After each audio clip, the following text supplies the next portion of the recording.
आज 26 जनवरी है।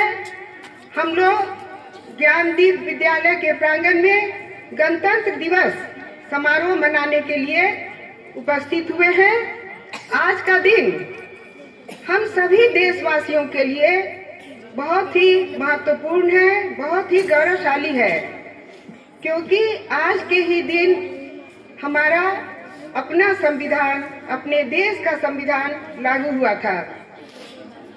हमारे देश के भूमि पर पग पग पर शौर्य और उत्सर्ग की कहानी बिखेरे हुए है।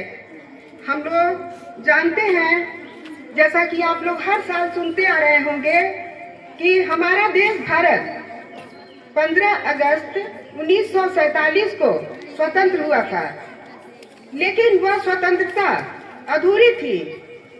क्यों अधूरी थी? क्योंकि हमारा कोई अपना संविधान नहीं था, कोई कानून नहीं था। हमारे देश की शासन व्यवस्था अंग्रेजों के बनाए नियम के अनुसार चल रही थी। ऐसा लगता था कि अभी भी हम लोग परतंत्र ही हैं, लेकिन हमारे देश के राजनेताओं ने एक सभा का गठन किया और अपने देश का संविधान बनाने का निर्णय लिया। 1947 में ही संविधान बनना शुरू हुआ था, लेकिन यह 1949 ईस्वी में बनकर तैयार हुआ और जिसे सन 1950 26 जनवरी को लागू किया गया। इसकी घोषणा 26 जनवरी यानी आज के दिन हुई थी। इसी के उपलक्ष्य में हम लोग खुशी मनाते हैं। यह संविधान विश्व का सर्वश्रेष्ठ संविधान है, विश्व का सबसे लंबा लिखित दस्तावेज है। इसको बनाने में 2 साल 11 महीने और 18 दिन लगे, तब जाकर यह कहीं पूरा हुआ। आज हम लोग बहुत ही खुश हैं कि हमारा देश पूर्ण रूप से 1950 26 जनवरी के दिन पूर्ण गणतांत्रिक राज्य घोषित हो गया था। बच्चों, आप लोग सोचते होंगे कि मैम संविधान संविधान कह रही है। संविधान होता क्या है? संविधान किसी भी देश का सर्वोच्च कानून होता है। उसमें देश के प्रत्येक नागरिक के लिए हित की बातें लिखी रहती है, जिसका पालन हम सबों को करना पड़ता है।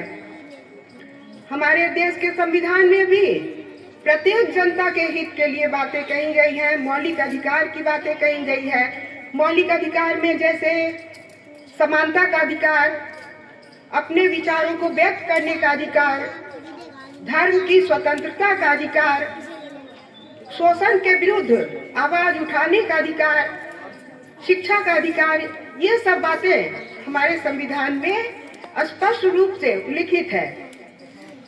और हम लोग बहुत ही खुश हैं कि अपने देश का मान हम लोग बढ़ाए रखते हैं। इसके लिए प्रत्येक बच्चे में, एक एक नागरिक में देश प्रेम की भावना होनी चाहिए।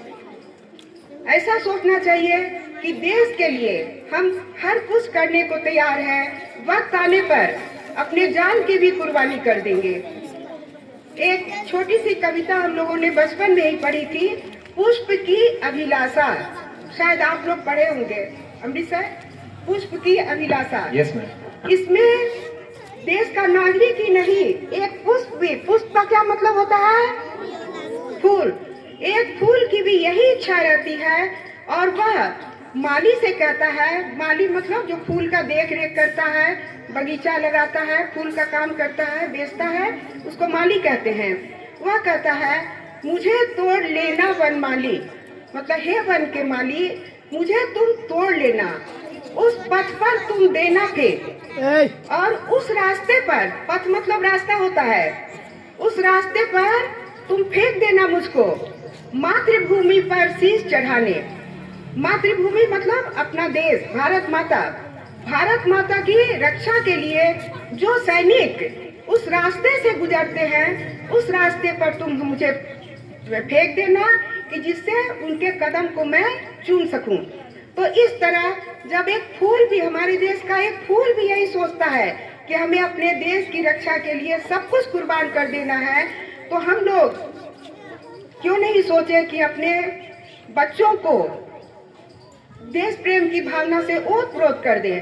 अभी ऐसा लग रहा है सब हाथ में झंडा लेके अभी बोलेंगे भारत माता की जय।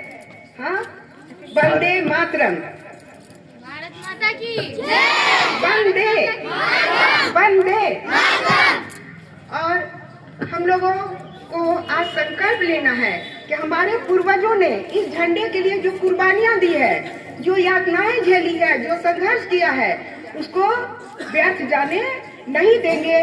अपने देश का मान बढ़ाएंगे। अपने संविधान में जो निहित है, जो कानून बनाए गए हैं, उसका पालन करेंगे। उससे अलग हटकर कुछ भी हम लोग नहीं कहेंगे। हमारे संविधान के प्रस्तावना में ये सब बातें निहित प्रस्तावना है क्या आप लोगों के पास? अच्छा ठीक है, कोई बात नहीं है। आज हम लोग संकल्प लेते हैं कि अपने देश की रक्षा के लिए अपना सब कुछ न्यौछावर करने के लिए हमेशा तैयार रहेंगे। इन्हीं शब्दों के साथ जय हिंद, जय भारत, वंदे वंदे, भारत माता की, भारत माता की। बहुत ही शानदार भाषण बहन की तरफ से तालियां।